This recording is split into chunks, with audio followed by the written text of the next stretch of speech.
ان اللہ و ملائکتہ یصلون علی النبی یا ایھا الذین آمنوا صلوا علیہ وسلموا تسلیما صلوا علی الحبیب الصلاۃ والسلام علیک یا سیدی یا رسول اللہ وعلی آلک و اصحابک یا سیدی یا حبیب اللہ الصلاۃ والسلام علیک یا سیدی یا نبی اللہ وعلی آلک و اصحابک یا سیدی یا نور اللہ سبحان ربک رب العزت عما یصفون وسلام علی المرسلین والحمد للہ رب العالمین والصلاۃ والسلام علی سید المرسلین اما بعد فاعوذ باللہ من الشیطان الرجیم بسم اللہ الرحمن الرحیم۔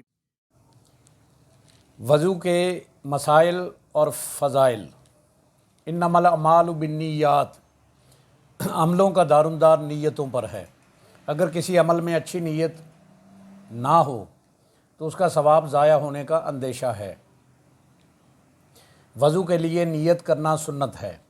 نیت دل کے ارادے کو کہتے ہیں، لیکن زبان سے کہہ لینا افضل ہے، یعنی میں حکم الہی بجا لانے اور پاکی حاصل کرنے کے لیے وضو کر رہا ہوں۔ وضو کرنے سے پہلے بسم اللہ الرحمن الرحیم پڑھ لینی چاہیے، یا بسم اللہ والحمد للہ کہہ لیجئے۔ جب تک وضو رہے گا فرشتے نیکیاں لکھتے رہیں گے۔ جس نے بسم اللہ کہہ کر وضو کیا تو اس کا سر سے پاؤں تک سارا جسم پاک ہو گیا، اور بغیر بسم اللہ کہے وضو کیا تو اس کا اتنا ہی بدن پاک ہوا جتنے پر پانی گزرا۔ با وضو شخص کا وضو جب تک قائم رہتا ہے اس کے نامہ اعمال میں عبادت درج کی جاتی ہے۔ اللہ تعالیٰ سے دعا ہے کہ ہمیں دین سیکھنے کی، دوسروں کو سکھانے کی اور اس پہ عمل کرنے کی توفیق عطا فرمائے۔ وضو کا طریقہ: کعبۃ اللہ شریف کی طرف منہ کر کے اونچی جگہ بیٹھنا مستحب ہے۔ اب دونوں ہاتھ 3 بار کلائیوں تک دھوئیے۔ دونوں ہاتھوں کی انگلیوں کا خلال کیجیے۔ کم از کم 3 بار دائیں بائیں اوپر نیچے کے دانتوں میں مسواک کیجیے، اور پھر 3 کلیاں کیجیے۔ ہر بار منہ کے ہر پرزے حلق کے کنارے تک پانی بہہ جائے۔ اگر روزہ نہ ہو تو غرارہ بھی کر لیجئے۔ سیدھے ہاتھ سے 3 چلو پانی منہ میں ڈال کر حلق تک پہنچائیے، اور پھر سیدھے ہاتھ سے 3 بار ناک میں نرم گوشت تک پانی چڑھائیے، اور اگر روزہ نہ ہو تو نرم ہڈی تک پانی پہنچائیے، اور الٹے ہاتھ سے ناک صاف کر لیجئے، اور الٹے ہاتھ کی چھوٹی انگلی کو ناک کے سوراخوں میں ڈالیے۔ پھر اس کے بعد 3 بار سارا چہرہ اس طرح دھوئیے کہ جہاں سے عادتاً سر کے بال اگنا شروع ہوتے ہیں وہاں سے لے کر ٹھوڑی کے نیچے تک، اور کان کی ایک لو سے دوسرے کان کی لو تک ہر جگہ پانی بہہ جائے۔ اگر داڑھی ہے اور احرام باندھے ہوئے نہیں ہے تو اس طرح خلال کیجئے کہ انگلیوں کو گلے کی طرف سے داخل کر کے سامنے کی طرف نکالیے۔ پھر پہلے سیدھا بازو ہاتھ کی انگلیوں کے سرے سے دھونا شروع کر کے کوہنیوں سمیت 3 بار دھوئیے۔ اس طرح پھر الٹا ہاتھ بازو دھو لیجئے۔ دونوں ہاتھ آدھے بازو تک دھونا مستحب ہے۔ اکثر لوگ چلو میں پانی لے کر کلائیوں سے نیچے کی طرف چھوڑ دیتے ہیں کہ کوہنی تک بہتا چلا جاتا ہے۔ اس طرح کرنے سے کوہنی اور کلائی کے کروٹوں پر پانی نہ پہنچنے کا اندیشہ ہے، لہٰذا بیان کردہ طریقے پر ہاتھ اور کوہنیوں تک دھونے کے بعد اب چلو بھر کر کوہنی تک پانی بہانے کی حاجت نہیں ہے، بلکہ یہ پانی کا اسراف ہے۔ سر کا مسح اس طرح کیجئے کہ دونوں انگوٹھے اور کلمے کی انگلیوں کو چھوڑ کر دونوں ہاتھ کی 3 انگلیوں کے سرے ایک دوسرے سے ملا لیجئے، اور پیشانی کے بال یا کھال پر رکھ کر کھینچتے ہوئے گدی تک اس طرح لے جائیے کہ ہتھیلیاں سر سے جدا رہیں۔ پھر گدی سے ہتھیلیاں نیچے کھینچتے ہوئے پیشانی تک لے آئیے۔ کلمے کی انگلیاں اور انگوٹھے سے اس دوران سر پر بالکل مس نہیں ہونی چاہیے، اور پھر کلمے کی انگلیوں سے کانوں کے اندرونی سطح کو اور انگوٹھوں سے کانوں کی باہر والی سطح کا مسح کیجیے، اور چھنگلیاں انگلیاں کانوں کے سوراخوں میں داخل کیجیے، اور انگلیوں کی پشت سے گردن کے پیچھے حصے کا مسح کیجیے۔ بعض لوگ گلے کا اور دھلے ہوئے ہاتھوں کی کوہنیوں اور کلائیوں کا مسح کرتے ہیں۔ یہ سنت نہیں ہے۔ سر کا مسح کرنے سے قبل پانی کا نل بند کرنے کی عادت بنا لیجئے۔ پہلے سیدھا پھر الٹا پاؤں ہر بار انگلیوں سے شروع کر کے ٹخنوں کے اوپر تک بالکل دھو لیجئے، اور یہی مستحب طریقہ ہے، اور آدھی پنڈلی تک 3 بار دھو لیجئے۔ سیدھے پاؤں کی چھوٹی انگلیوں کا خلال شروع کر کے انگوٹھے پر ختم کیجئے، اور الٹے ہاتھ کی چھوٹی انگلی سے الٹے پاؤں کے انگوٹھے سے شروع کر چھوٹی انگلی پر ختم کر لیجئے۔ وضو کے بعد آسمان کی طرف دیکھ کر دوسرا کلمہ شہادت پڑھنا مستحب ہے، اور اگر ہو سکے تو وضو کے بعد 3 دفعہ سورہ قدر پڑھ لیجئے۔ دوسرا کلمہ اشہد ان لا الہ الا اللہ وحدہ لا شریک لہ واشہد ان محمدًا عبدہ ورسولہ، اور سورہ قدر انا انزلناہ فی لیلۃ القدر وما ادراک ما لیلۃ القدر لیلۃ القدر خیر من الف شہر تنزل الملائکۃ والروح فیہا بإذن ربہم من کل امر سلام ہی حتی مطلع الفجر۔ جو اس سورت کو وضو کے بعد 1 دفعہ پڑھے گا وہ صدیقین میں شمار ہوگا، اور جو 2 دفعہ پڑھے گا اس کا شمار شہداء میں کیا جائے گا، اور جو 3 دفعہ پڑھے گا میدان حشر میں اللہ تعالیٰ اسے اپنے انبیاء کے ساتھ رکھے گا۔ پان کھانے والے بھائی اور بہنیں متوجہ ہوں، اکثر چھالیا کے باریک ذرے اور پان کے بہت چھوٹے چھوٹے ٹکڑے منہ کے اطراف میں رہ جاتے ہیں، اس لیے ان کو نکالنے کے لیے کبھی 5 کرلیاں بھی ناکافی ہوتی ہیں۔ اس لیے وضو کرنے والے کو چاہیے کہ پانی منہ میں رکھ کر اچھی طرح پانی کو منہ میں ہلائیں چاروں طرف، اور پھر کرلی کریں، اس سے منہ کی صفائی بہتر طریقے سے ہو جائے گی۔ اگر جسم کے کسی حصہ سے خون، پیپ یا زرد پانی نکل کر بہا تو وضو ٹوٹ جاتا ہے، اور اگر خون ابھرا، چمکا اور باہر نہیں آیا، جیسے سوئی کی نوک یا چاقو کا کنارہ لگ جاتا ہے، خون ابھرا ہے یا چمک جاتا ہے، اسی طرح خلال یا مسواک کی انگلی سے اور دانت میں انگلی لگنے سے، ناخن لگنے سے یا دانت میں کوئی کانٹا چبھنے سے خون کا اثر ظاہر ہوا، اسی طرح ناک میں انگلی ڈالی اور اس پر خون کی سرخی آ گئی مگر وہ خون بہا نہیں تو وضو نہیں ٹوٹتا۔ اگر خون بہہ کر باہر نکل آیا تو وضو ٹوٹ جاتا ہے۔ اسی طرح اگر جسم سے کوئی رطوبت بہہ کر باہر نکلے، اس وقت تک جب تک وہ رطوبت باہر نہیں نکلی اور بہی نہیں تو وضو نہیں ٹوٹتا، جب بہنے لگے نکل کر تو وضو ٹوٹ جاتا ہے۔ اسی طرح جسم کے اعضاء سردی وغیرہ سے پھٹ گئے ہیں اور ان پر پانی ڈالنے سے نقصان کا اندیشہ ہے تو پانی کا مسح ہی کر لیں، وضو ہو جائے گا، کیونکہ لا اکراہ فی الدین، دین میں سختی نہیں ہے۔ ہماری بہنوں کے ہاتھوں پر، ناخنوں پر نیل پالش لگی ہو تو جب تک وضو کرنے کے لیے نیل پالش کا اتارنا ضروری ہے۔ اسی طرح ہاتھوں پر مہندی یا آنکھوں میں سرما لگا ہو تو وضو کرنے سے وضو ہو جائے گا۔ گوشت میں انجیکشن لگانے میں صرف اسی صورت میں وضو ٹوٹے گا جب خون بہہ نکلے، ورنہ وضو نہیں ٹوٹے گا۔ اسی طرح نس کا انجیکشن لگاتے وقت اگر انجیکشن لگانے والا خون اوپر کی طرف کھینچے اور جو کہ بہے کی مقدار میں ہوتا ہے تو وضو ٹوٹ جاتا ہے۔ اسی طرح گلوکوز یا ڈرپ وغیرہ نس میں لگوانے سے وضو ٹوٹ جائے گا، اس صورت میں جب خون نکل کر نلکی میں آ جاتا ہے، اور اگر خون نہ نکلے تو وضو نہیں ٹوٹے گا۔ ہسپتال میں مریضوں اور عملہ کو یہ احتیاط کرنی چاہیے کہ خون کا حکم انسانی پیشاب کی طرح ہے، وہ بھی ناپاک ہی ہوتا ہے۔ اگر خون سے بھری ہوئی شیشی یا سرنج جیب میں رکھ کر نماز پڑھی تو نماز نہ ہوگی۔ وضو میں آنسوؤں کا حکم، آنکھوں سے آنسوؤں کا بہنا، اگر آنسو آنکھوں سے بہے اور بغیر کسی بیماری یا دکھ یا تکلیف کے تو وضو نہیں ٹوٹے گا، لیکن اگر آنسو آنکھ کی کسی بیماری یا دکھتی آنکھ کی وجہ سے بہے یا اس میں سے کوئی رطوبت بہہ نکلے تو وضو ٹوٹ جائے گا، اور جہاں یہ آنسو یا رطوبت کپڑے پر گرے گی اس کپڑے کو ناپاک کر دے گی۔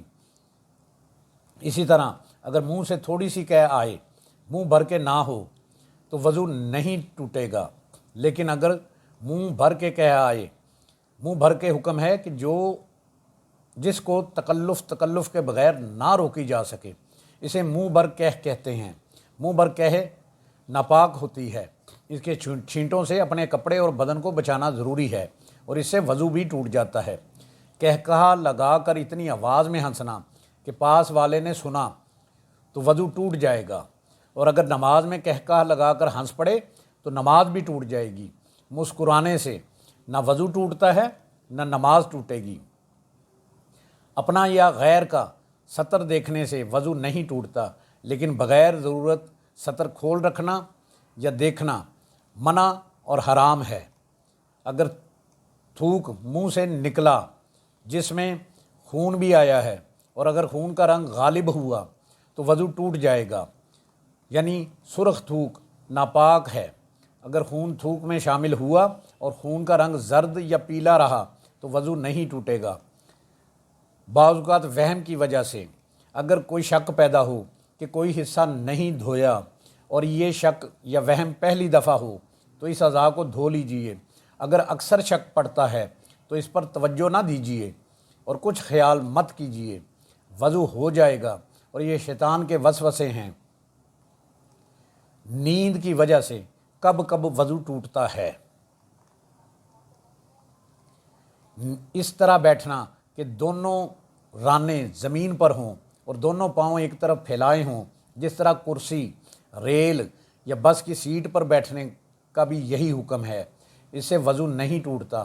اور اس طرح بیٹھنا کہ دونوں سرین زمین پر ہوں اور پنڈلیوں کو دونوں ہاتھوں کے حلقے میں لے کر خواہ ہاتھ زمین یا گھٹنوں پر رکھ لے، چار زانو ہو کر بیٹھے، خواہ زمین پر تخت یا چارپائی وغیرہ پر سیدھا بیٹھا ہو، یا گھوڑے یا خچر وغیرہ یا پر زین رکھ کر سوار ہو، ننگی پیٹھ پر سوار ہو، کسی جانور کو پر بیٹھ کر چڑھائی کی طرف چڑھ رہا ہو اور راستہ ہموار ہو، تکیہ سے ٹیک لگا کر اس طرح بیٹھا ہو کہ سرین جمے ہوئے ہوں، اگرچہ تکیہ ہٹانے سے گر پڑے، کھڑا ہو کر رکوع کی حالت میں، یا سنت کے مطابق جس طرح مرد سجدہ کرتا ہے اس طرح سجدہ کرتے ہوئے، پیٹ رانوں اور پہلوؤں سے جدا ہو۔ ان صورتوں میں اگر نیند کا جھونکا آ جائے یا نیند لگ جائے تو نہ نماز فاسد ہوگی اور نہ وضو ٹوٹے گا، لیکن نماز کے جس حصے میں یہ جھونکا لگا اس کو دوبارہ ادا کرنا ضروری ہے، جاگتے ہوئے جہاں سے شروع کیا تھا، اور پھر نیند آ گئی، جو حصہ جاگتے عطا کیا وہ ادا ہو گیا، باقی ادا کرنا ہوگا۔ سونے کی وجہ سے 10 انداز جن سے وضو ٹوٹ جاتا ہے۔ اکڑوں یعنی پاؤں کے تلووں کے بل اس طرح بیٹھنا کہ دونوں گھٹنے کھڑے رہیں، اور پیٹ اور بیٹھ کر اور پیٹھ کے بل لیٹا ہوا یا پیٹ کے بل لیٹا ہوا یا دائیں یا بائیں کروٹ لیٹا ہوا، کوہنی کی ٹیک لگا کر سو جائے، یا بیٹھ کر اس طرح سویا ہو کہ کروٹ میں جھکا ہو، جس کی وجہ سے دونوں رانے یا گھٹنے اکٹھے ہو کر پیٹ کے ساتھ لگ جائیں، یا کسی جانور کی ننگی پیٹھ پر سوار ہوا، جانور پستی کی جانب اتر رہا ہو اور پیٹ اور رانوں پر رکھ کر یا اپنا سر جانور کے اوپر رکھ کر یا چوکڑی مار کر اس طرح بیٹھے کہ پنڈلیوں میں سر رکھا ہو، رانوں یا پنڈلیوں پر رکھا ہو، جس طرح عورت سجدہ کرتی ہے اس طرح سجدہ کے انداز میں سویا کہ پیٹ، رانوں اور بازو آپس میں مل جائیں اور کلائیاں زمین پر بچھ جائیں۔ ان ساری صورتوں میں اونگنے یا سونے سے وضو ٹوٹ جاتا ہے۔ انبیاء علیہ الصلاۃ والسلام کی وہ عظیم شان ہے کہ سونے سے بھی ان کا وضو نہیں جاتا، کیونکہ انبیاء علیہ الصلاۃ والسلام کی آنکھیں سوتی ہیں، دل جاگتا ہے، دل کبھی نہیں سوتا۔ مریض کے لیے وضو کا حکم۔ اگر کوئی انسان کسی بیماری کی وجہ سے مجبور ہے کہ اس کے قطرہ خارج ہوتا ہے، یا پیچھے سے رہی خارج ہوتی ہے، یا آنکھوں سے آنسو بہتے ہیں جس میں رطوبت آتی ہے، کان، ناف یا پستان سے پانی نکلتا ہے، یا کہ جسم میں پھوڑا یا ناسور ہے جس سے رطوبت بہتی ہے اور وضو ٹوٹ جاتا ہے، اس طرح کے مریض کے لیے شرعی حکم ہے، کیونکہ وہ مریض شرعاً معذور کہلاتا ہے۔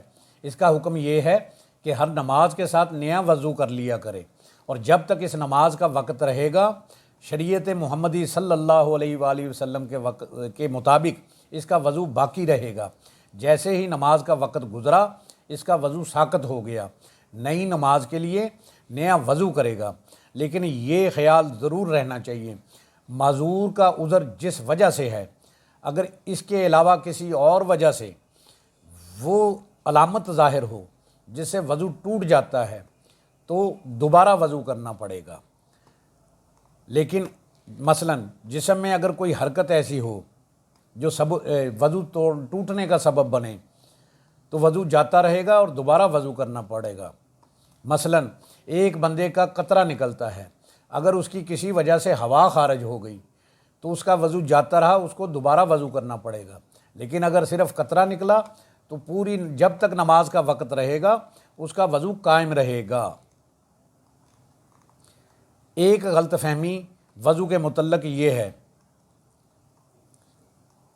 وضو خشوع و خضوع سے کرنا چاہیے۔ ایک عام بات مشہور ہے کہ وضو جوانوں کی طرح اور نماز بوڑھوں کی طرح پڑھیے، یہ سراسر ایک غلط قول ہے اور اس میں کوئی حقیقت نہیں۔ بعض لوگ کہتے ہیں کہ خنزیر کا نام لینے سے وضو ٹوٹ جاتا ہے، یہ سراسر غلط ہے۔ وضو میں پانی ضائع مت کریں۔ آج کل اکثر لوگ وضو میں نل کھول لیتے ہیں اور بے تحاشا پانی بہاتے ہیں۔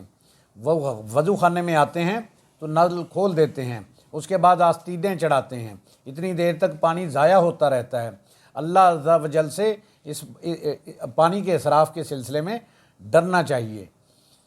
بندہ چاہے نہر یا دریا کے کنارے ہی بیٹھا ہو وضو کرنے کے لیے، وہاں بھی پانی کو ضائع مت کریں، یہی شرعی حکم ہے اور یہ ایک شیطانی کام ہے۔ وضو میں یہ احتیاط کرنی چاہیے، وضو کرتے وقت منہ پر پانی بہاتے وقت آنکھوں کو زور سے بند نہ کریں، وضو تو ہو جائے گا۔ اگر وضو کرتے وقت منہ اچھی طرح بند کر کے منہ دھویا اور کلی کرنا بھول گئے تو وضو نہ ہوگا، دوبارہ وضو کرنا پڑے گا۔ اور دانتوں پر اگر انگلی کو مانجے کی طرح پھیرا تو سنت ادا نہ ہوگی۔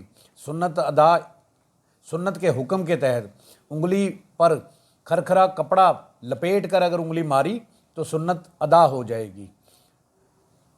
وضو میں ناک کی نرم ہڈی تک پانی ڈالنے کا ترک کرنا مکروہ ہے، اور اسی طرح حلق تک پانی لے جانا بھی مکروہ ہے کلی کرتے وقت۔ اگر اس کی عادت ڈالی تو گناہ گار ہوگا۔ وضو میں ہر عضو کا 3 دفعہ دھونا سنت مؤکدہ ہے، ترک عادت گناہ گار ہوگا۔ وضو بھی سر کے مسح میں اگر چوتھائی سر بھیگ گیا تو سنت ادا ہو گئی اور مسح ہو گیا۔ اگر زخم اور پٹی ہے اور اس کو اتار کر وضو کرنے میں تکلیف ہے اور مرض بڑھنے کا اندیشہ ہے تو اوپر سے پانی کا مسح کرنے سے وضو ہو جائے گا۔ وضو کے لیے کسی اور کی ملکیت کا پانی اس کی اجازت کے بغیر استعمال کرنا حرام ہے۔ وضو تو ہو جائے گا لیکن گناہ گار ہوگا۔ اسی طرح بہتے پانی میں پیشاب کرنا مکروہ ہے اور حرام ہے، اگرچہ دریا ہی ہو اور جس جگہ نجاست پڑی ہو وہاں تلاوت مکروہ ہے۔ نبی پاک صلی اللہ علیہ وآلہ وسلم کے سنت پہ اللہ پاک ہمیں عمل کرنے کی توفیق عطا فرمائے۔ اللہ پاک ہمیں دین سمجھنے کی، اس پر عمل کرنے کی توفیق عطا فرمائے۔ اللہ پاک سے دعا ہے جن سے وہ پیار کرتا ہے ہمیں ان کا ادب عطا کرے، اپنے نیک بندوں کی صحبت عطا فرمائے، ہمیں بادب بعمل عاشق رسول بنائے۔ اللہ کریم ہمیں راہ حق پر چلنے کی، حق بات کہنے کی، سننے کی اور اس پر عمل کرنے کی توفیق عطا فرمائے۔ ہم سب کی جان آقا کریم صلی اللہ علیہ وآلہ وسلم کا فرمان عالی شان ہے، جو شخص میری امت میں نیکی پھیلائے یا اچھی بات پہنچائے اللہ اس سے پیار کرتا ہے اور جنت اس کا مقدر ہے۔ گناہ گار ہیں، بدکار ہیں، سیاہ کار ہیں میرے مولا، جو بھی ہیں تیرے محبوب کی امت میں سے ہیں۔ یا الہی کر کرم کروا کرم، دونوں جہاں میں رکھ شرم۔ جس کسی نے بھی دعا کے واسطے یا رب کہا، کر دے پوری آرزو ہر بے کس و مجبور کی۔ جس کسی نے بھی دعا کے واسطے یا رب کہا، کر دے پوری آرزو ہر بے کس و مجبور کی۔ آمین بجاہ نبی الکریم الامین، وآخر دعواہم ان الحمد للہ رب العالمین۔